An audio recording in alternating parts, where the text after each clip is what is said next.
Circle back to another topic that is related to information given to the operators, which is the pilot training following the Lion Air crash. Once there was a determination to work on the fix to the MCAS system, there's an ongoing conversation about what additional pilot training, if any, would be required. So I just want to make sure that I understand. I have a couple quick questions. Following the Lion Air crash, Boeing began developing a software update for MCAS, correct? Correct. Okay.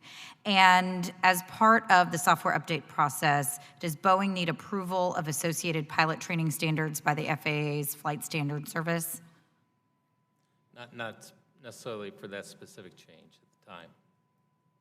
Well, it's my understanding that in December of 2018, Boeing met with the FAA's Transport Aircraft Evaluation Group to discuss and plan, evaluate and validate the MAX, the system enhancements, correct? That was subsequent, yes.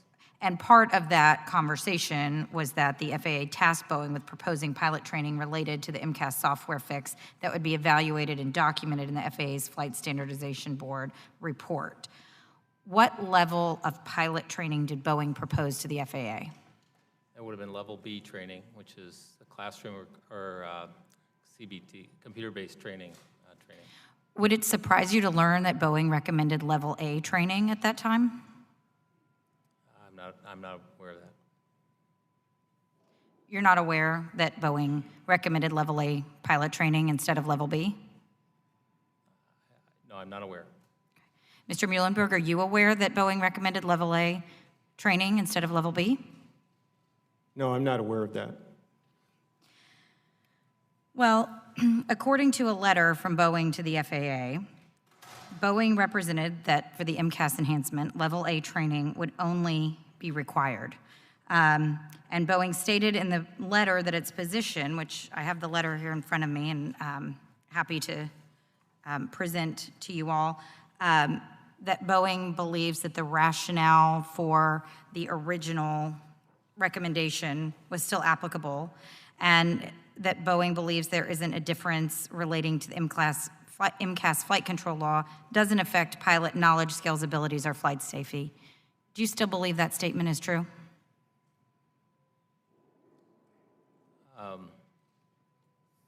With the software changes being made, it was going to prevent the MCAS from operating like it did in the accident flight, so yes. You still believe that level A training would be the appropriate level of training? The software changes will prevent the pilots from ever seeing that type of condition again. Do you understand that the FAA responded to that by saying that they cautioned Boeing that level A training might not be the appropriate level of training, and that while they were willing to evaluate the proposal, that Boeing was proceeding at its own risk? I'm not familiar with that. Mr. Muhlenberg, are you familiar with that recommendation from the FAA that to proceed with only level A training, Boeing would be proceeding at its own risk? Congresswoman, I am not, but we can certainly follow up on that, and we will. Thank you. It's my understanding that following that exchange between the FAA and Boeing, that the FAA said that it would be okay to proceed with scheduled flight simulation tests. Are you aware of that part of the process? That there were flight simulator tests were scheduled? Do you know when those were earlier this year? What time frame are you referring to? Well, the simulator tests were scheduled for March 13th, 2019. Are you familiar with those tests? I recall that there were some simulator tests down in Miami around that time, yes. And what date did the Ethiopian Airlines crash take place?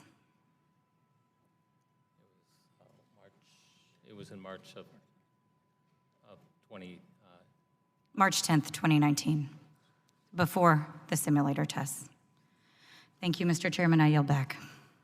Thank you, gentlelady. I just want to, in response to a previous